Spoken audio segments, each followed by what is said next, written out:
Hello नमस्कार, जय हिंद, वंदे मातरम। आप देख रहे हैं जियो न्यूज और हम आपके लिए लेकर आए हैं देश दुनिया की, आपके राज्य शहर की सिलेक्टेड काम की फटाफट बड़ी खबरें। लेकिन उससे पहले यदि आपने हमारे चैनल को सब्सक्राइब नहीं किया है तो चैनल को सब्सक्राइब करके बेल नोटिफिकेशन ऑन करें और इस वीडियो को ज्यादा से ज्यादा लाइक और शेयर करें। बड़ी खबरें देखने से पहले आपके लिए आज का सवाल, हड़प्पा सभ्यता की खोज किसने की थी? Option A Rakhal Das Banerjee, option B Dayaram Sahni, option C MS Vats और option D sir John Marshall. इस सवाल का जवाब हमें कमेंट करें और आप किस राज्य और शहर की ज्यादा खबरें देखना चाहते हैं हमें कमेंट करके बताएं ताकि हम आपके राज्य शहर की ज्यादा खबरें दिखा सकें। चलिए अब देखते हैं आज की फटाफट बड़ी खबरें। यूपीआई से पैसे मांगने की रिक्वेस्ट नहीं भेज सकेंगे। एनपीसीआई ने 1 अक्टूबर से P2P कलेक्ट रिक्वेस्ट बंद करने को कहा। फ्रॉड रोकने के लिए लिया गया बड़ा फैसला। National payments corporation of India यानी कि एनपीसीआई ने 1 अक्टूबर 2025 से यूपीआई में पीयर टू पीयर यानी P2P कलेक्ट रिक्वेस्ट को पूरी तरह से बंद करने का निर्देश दिया है। इसका मतलब यह है कि अब कोई भी व्यक्ति किसी दूसरे व्यक्ति से यूपीआई के जरिए पैसे मांगने की रिक्वेस्ट नहीं भेजेगा। P2P कलेक्ट रिक्वेस्ट या फिर पुल ट्रांजैक्शन एक ऐसी सुविधा होती है जिसमें यूपीआई यूजर किसी दूसरे यूजर से पैसा मांगने के लिए रिक्वेस्ट भेजता है। रिक्वेस्ट मिलने पर पैसा देने वाला व्यक्ति अपने यूपीआई पिन के जरिए पेमेंट की मंजूरी देता है। इस फीचर का दुरुपयोग कर धोखेबाज लोग यूपीआई यूजर्स को ठग रहे थे। वे अनजान रिक्वेस्ट भेजकर लोगों को गलती से पैसे ट्रांसफर करने के लिए यूपीआई करते थे और बढ़ते हुए साइबर फ्रॉड को रोकने के लिए एनपीसीआई ने यह बड़ा फैसला लिया है। यूपी में 4,543 दरोगा भर्ती के लिए आवेदन शुरू। 11 सितंबर ऑनलाइन अप्लाई करने की आखिरी डेट। एज लिमिट में 3 साल की छूट मिलेगी। यूपी में 4,243 पदों पर सब इंस्पेक्टर भर्ती प्रक्रिया शुरू हो गई है। उत्तर प्रदेश पुलिस भर्ती एवं प्रोन्नति बोर्ड ने नोटिफिकेशन जारी कर दिया है। वहीं भर्ती प्रक्रिया के लिए ऑनलाइन आवेदन शुरू हो गए हैं। आवेदन करने और फीस जमा करने की आखिरी तारीख 11 सितम्बर है।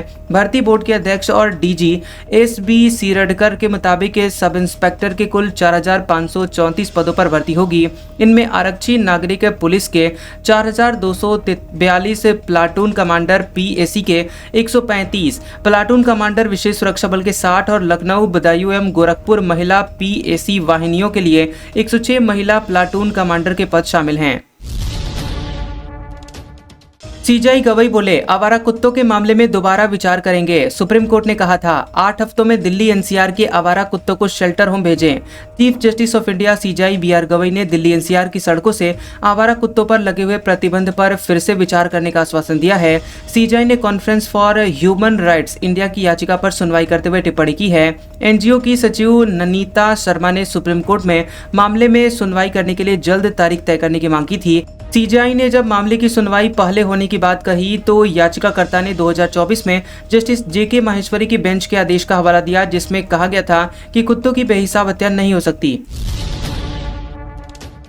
देश में 1.53 करोड़ आवारा कुत्ते, 70% को साल भर में टीके लगेंगे। 3 मंत्रालयों ने राज्यों को जारी की एडवाइजरी। सुप्रीम कोर्ट ने दिल्ली NCR की सड़कों से आवारा कुत्तों को हटाकर शेल्टर होम ले जाने के लिए आदेश के बाद छिड़ी बहस के बीच यहाँ नई जानकारी सामने आई है। बता दें कि केंद्र सरकार ने आवारा कुत्तों के काटने की घटनाएं बढ़ने और लावारिस पशुओं द्वारा आमजन को नुकसान पहुंचाने की घटनाओं पर चिंता जताई है। केंद्रीय आवास एवं शहरी कार्य मंत्रालय, पंचायती राज मंत्रालय और मत्स्य पालन, पशुपालन और डेयरी मंत्रालय ने ऐसे पशुओं पर नियंत्रण के लिए मास्टर एक्शन प्लान तैयार किया है। तीनों मंत्रालयों ने सभी राज्यों को एक एडवाइजरी भेजी है जिसमें कहा गया है कि 1.53 करोड़ आवारा कुत्ते हैं जिनमें से 70% का वैक्सीनेशन व नसबंदी 1 साल में करने का टारगेट रखा गया है। रूस के सस्ते तेल का आम आदमी को फायदा नहीं मिल रहा। तेल कंपनियों की कमाई 25 गुना तक बढ़ गई। सरकार भी 46% टैक्स वसूल रही। बीते 3 साल से भारत को $5 से $30 प्रति बैरल के डिस्काउंट पर रूस से क्रूड ऑयल मिल रहा है। इस डिस्काउंट का 65% फायदा रिलायंस इंडस्ट्रीज और नायरा जैसी प्राइवेट कंपनियों के साथ इंडियन ऑयल और भारत पेट्रोलियम जैसी सरकारी कंपनियों को मिला है। वहीं सरकार को 35% फायदा मिला है। बता दें कि आम आदमी के हिस्से में कुछ भी नहीं आया। मनी लाइफ की रिपोर्ट में जानकारी दी गई है। बीते दिनों अमेरिका के राष्ट्रपति डोनाल्ड ट्रंप ने भारत पर 50% टैरिफ लगाया। उन्होंने इसका कारण रूस से तेल खरीद को बताया। ट्रंप का कहना है कि भारतीय रिफाइनरी कंपनियों इसे प्रोसेस करके यूरोप और अन्य देशों में बेच देती है। भारत को इस बात की कोई परवाह नहीं है कि रूस के हमले से यूक्रेन में कितने लोग मारे जा रहे हैं। विपक्ष भी उपराष्ट्रपति उम्मीदवार उतारेगा। 18 अगस्त को मीटिंग, खड़गे इंडिया ब्लॉक के नेताओं से बात कर रहे। चुनाव 9 सितंबर को।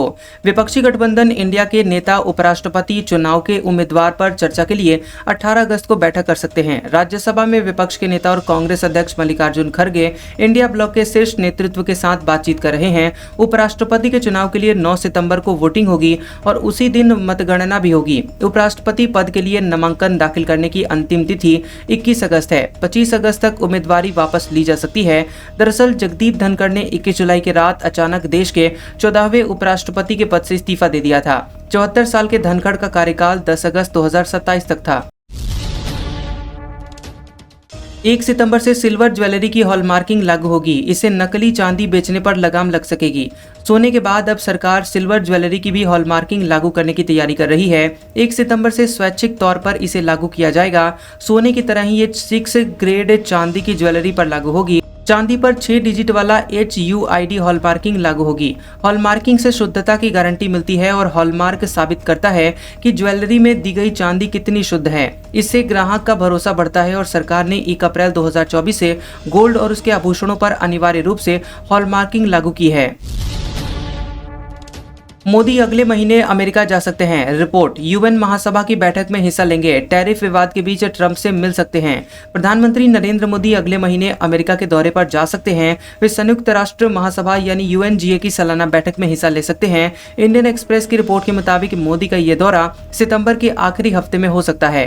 रिपोर्ट में यह भी कहा गया है कि इस दौरे का असली मकसद अमेरिकी राष्ट्रपति डोनाल्ड ट्रंप से मुलाकात कर व्यापार और टैरिफ से जुड़े हुए विवाद सुलझाना है। इस दौरान दोनों नेता एक ट्रेड डील का ऐलान भी कर सकते हैं। UNGA में मोदी के भाषण के लिए 26 सितंबर का वक्त तय है। मोदी इस दौरान ट्रंप और अन्य नेताओं से द्विपक्षीय मुलाकात कर सकते हैं। यूक्रेनी राष्ट्रपति जेलेंस्की ने भी कहा है कि उनकी मोदी से मुलाकात सितंबर में UNGA के दौरान हो सकती है। पहलवान सुशील कुमार की जमानत रद्द, फिर जेल जाना होगा। सुप्रीम कोर्ट ने कहा 1 हफ्ते में सरेंडर करें। रेसलर सागर के पिता बोले इज्जत बची। हरियाणा के 2 बार के ओलंपिक पदक विजेता पहलवान सुशील कुमार को सुप्रीम कोर्ट से बड़ा झटका लगा है। दरअसल जूनियर नेशनल रेसलिंग चैंपियन सागर धनखड़ तय मामले में कोर्ट ने उनकी जमानत रद्द कर दी और 7 दिनों के अंदर सरेंडर करने का आदेश दिया है। न्यायमूर्ति संजय करोल और न्यायमूर्ति प्रशांत कुमार मिश्रा की पीठ ने दिल्ली हाईकोर्ट के 4 मार्च के जमानत आदेश को पलटते हुए मृतक सागर के पिता अशोक धनखड़ की याचिका को मंजूरी दी है। 15 अगस्त को पीएम का लाल किले से 12वां संबोधन। इस बार सेना के शौर्य को समर्पित होगा मोदी का भाषण। 79वें स्वतंत्रता दिवस पर प्रधानमंत्री नरेंद्र मोदी दिल्ली के लाल किले की प्राचीर से लगातार 12वीं बार राष्ट्र को संबोधित करेंगे। इस बार भी कार्यक्रम को ऐतिहासिक बनाने की तैयारी हो रही है। वहीं सूत्रों की माने तो पीएम अपने संबोधन से अंतर्राष्ट्रीय बिरादरी को भारत का विजन देंगे। इसके साथ ही पूरा संबोधन सेना के शौर्य को समर्पित होगा। इसके अलावा मोदी जम्मू कश्मीर को पूर्ण राज्य का दर्जा बहाल करने के मामले में केंद्र सरकार के रोड मैप का ऐलान भी कर सकते हैं और इस बारे में जम्मू कश्मीर के उपराज्यपाल सिफारिशें दे चुके हैं। केजरीवाल सिसोदिया की ईडी का केस रद्द करने की मांग। शराब घोटाले से जुड़ा हुआ मामला 12 नवंबर तक सुनवाई टली। दिल्ली के पूर्व सीएम अरविंद केजरीवाल और पूर्व डिप्टी सीएम मनीष सिसोदिया से जुड़े हुए शराब घोटाले की एक याचिका पर दिल्ली हाईकोर्ट में सुनवाई हुई। दोनों नेताओं ने हाईकोर्ट में इस मामले में प्रवर्तन निदेशालय यानी ईडी की ओर से दर्ज केस को रद्द करने की मांग की है और हाईकोर्ट ने कुछ दलीलें सुनने के बाद सुनवाई 12 नवंबर तक टाल दी है। हाईकोर्ट में केजरीवाल और सिसोदिया ने इस दलील के साथ ईडी केस को रद्द करने की मांग की थी कि इस मामले में मुकदमा चलाने की मंजूरी नहीं ली गई थी। वहीं ईडी की ओर से पेश हुए additional solicitor general SV Raju ने कहा कि मंजूरी ली गई थी और इसे ट्रायल कोर्ट में पेश किया गया था। आम आदमी पार्टी की ओर से पेश वरिष्ठ वकील रेबेका जॉन ने SV राजू की दलील का खंडन करते हुए कहा कि यह इस अदालत के समक्ष नहीं है। डीएमके नेता की पत्नी ने राज्यपाल से डिग्री नहीं ली, कहने पर भी इग्नोर किया। तमिलनाडु सरकार और RN रवि के बीच विवाद है। तमिलनाडु के एक यूनिवर्सिटी में 32वें दीक्षांत समारोह के दौरान डीएमके नेता की पत्नी ने राज्यपाल RN रवि को नजरअंदाज करते हुए उनसे डिग्री नहीं ली। इसकी जगह पर उन्होंने कुलपति से डिग्री ली। बता दें कि राज्यपाल इस समारोह में मुख्य अतिथि थे। सभी पास आउट्स को उन्हीं से डिग्री मिलनी थी। वहीं डिग्री न लेने वाली महिला डीएमके के नागरकोइल डिप्टी सेक्रेटरी M राजन की पत्नी जीन जोसेफ हैं। दरअसल तमिलनाडु सरकार और राज्यपाल रवि के बीच कानून बनाने को लेकर लंबे समय से विवाद है। राज्यपाल ने डीएमके सरकार के पास 10 बिल रोक दिए थे और बाद में सुप्रीम कोर्ट ने इस कदम को गलत और असंवैधानिक बताया था।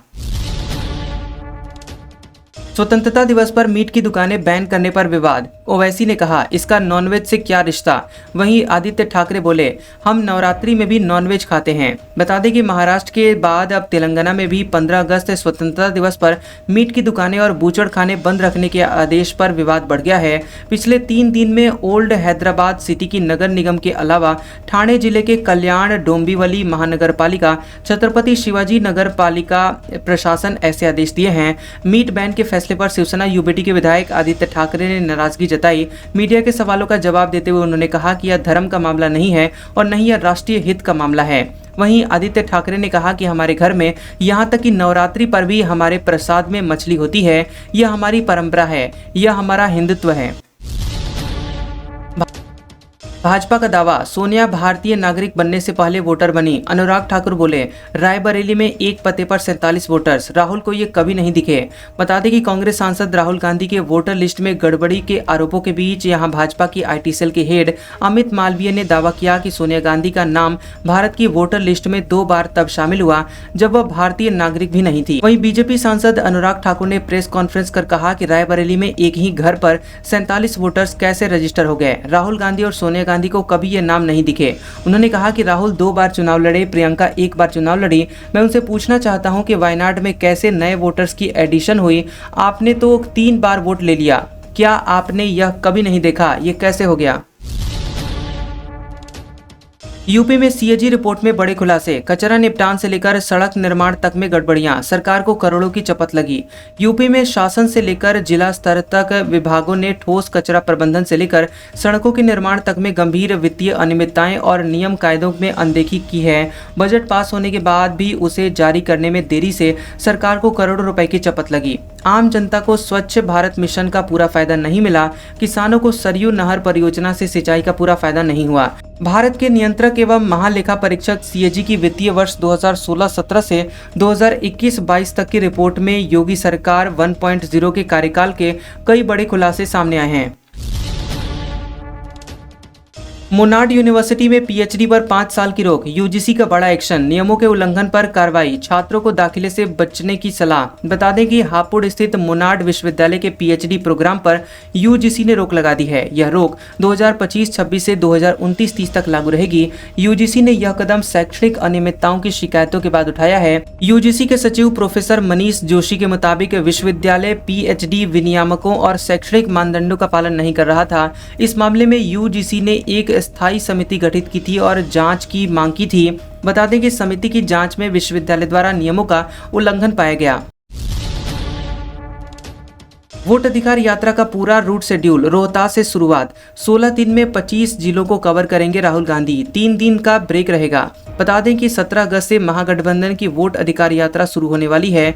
यह यात्रा रोहतास के सासाराम रेलवे स्टेडियम से शुरू होगी, जिसका समापन पटना के गांधी मैदान में 1 सितंबर को होगा। महागठबंधन की ये वोट अधिकार यात्रा बिहार के लगभग 25 जिलों से होकर गुजरेगी। हालांकि महागठबंधन की ओर से इस यात्रा के शेड्यूल का औपचारिक ऐलान किया जाएगा। लोकसभा के नेता प्रतिपक्ष राहुल गांधी खुद इस यात्रा में मौजूद रहेंगे। उनके साथ पहले दिन कांग्रेस के राष्ट्रीय अध्यक्ष मल्लिकार्जुन खड़गे मौजूद रहेंगे। मोतिहारी में महात्मा गांधी प्रेक्षागृह में संविधान सम्मेलन होगा और आरा के वीर कुंवर सिंह स्टेडियम में जनसभा को संबोधित करेंगे। वहीं पटना के गांधी मैदान में वोट अधिकार रैली होगी।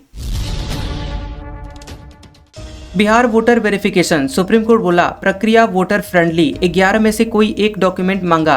सिंघवी ने कहा 1-2% के पास अस्थायी निवासी प्रमाण पत्र। सुप्रीम कोर्ट में बिहार में चल रही स्पेशल इंसेंटिव रिवीजन यानी एसआईआर सामान्य शब्दों में वोटर लिस्ट वेरिफिकेशन पर सुनवाई हुई।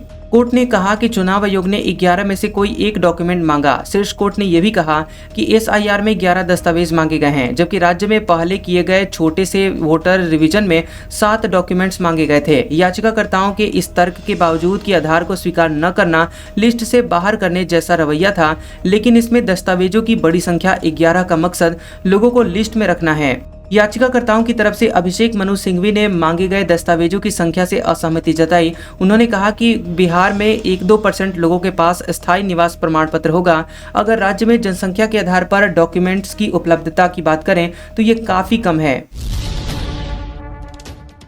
रायपुर के स्कूलों में अब बजेगी पानी वाली घंटी। हर 2 क्लास के बाद टीचर स्टूडेंट साथ में पिएंगे पानी। हाइड्रेशन से बचने के लिए लिया गया फैसला। राजधानी रायपुर के स्कूलों में अब बच्चों को ज़्यादा से ज़्यादा पानी पीने के लिए प्रेरित किया जाएगा। जिला प्रशासन ने बिल मिशन की शुरुआत की है और इस मिशन का कॉन्सेप्ट है कि क्लास के दौरान बच्चों को नियमित अंतराल पर पानी पीने के लिए याद दिलाया जाएगा। बता दें कि अब तक स्कूल में शॉर्ट और लॉन्ग ब्रेक का सिस्टम चल रहा है, पर इन दोनों ब्रेक के बाद क्लासरूम में जैसे ही बच्चे पहुंचेंगे एक और बेल बजेगी। ये बेल खास तौर पर पानी पीने के लिए होगी। इस दौरान टीचर और स्टूडेंट दोनों ही साथ में पानी पिएंगे। टीचर्स की जिम्मेदारी होगी कि वे ये इंश्योर करें कि हर बच्चा पानी पिए। ये मॉडल इससे पहले एमपी और यूपी के स्कूलों में काफी सक्सेसफुल रहा है और इन 2 राज्यों के अलावा भी कुछ राज्यों में स्कूल ये मॉडल अपना रहे हैं।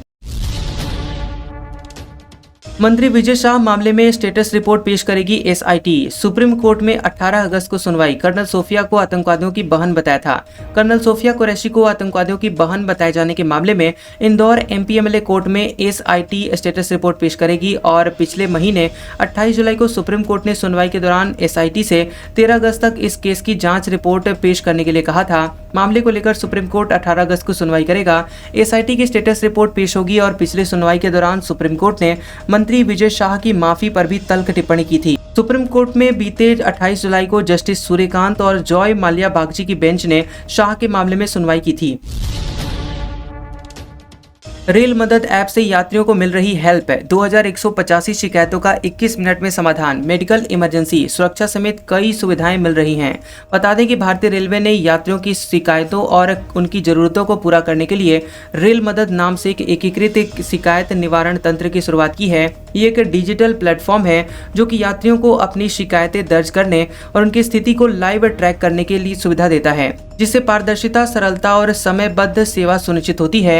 आज का सुविचार: कुछ चीजों को हमें वक्त पर छोड़ देना चाहिए यदि वह हमारे सामर्थ्य के बाहर है। उसे बार बार सोचकर खुद को दुखी मिलता है। कैसा लगा ये वीडियो हमें कमेंट सेक्शन में जरूर बताएं। वीडियो पसंद आया हो तो वीडियो को लाइक और शेयर करें और ऐसी इंटरेस्टिंग वीडियोस देखने के लिए हमारे चैनल जीओबी न्यूज को सब्सक्राइब करें और बेल आइकॉन को दबाएं। और हमारे ओल्ड और लेटेस्ट वीडियोस देखने के लिए हमारे प्लेलिस्ट और कम्युनिटी टैब को जरूर चेक करें। तो मिलते हैं अगले वीडियो में, तब तक के लिए आपका शुक्रिया।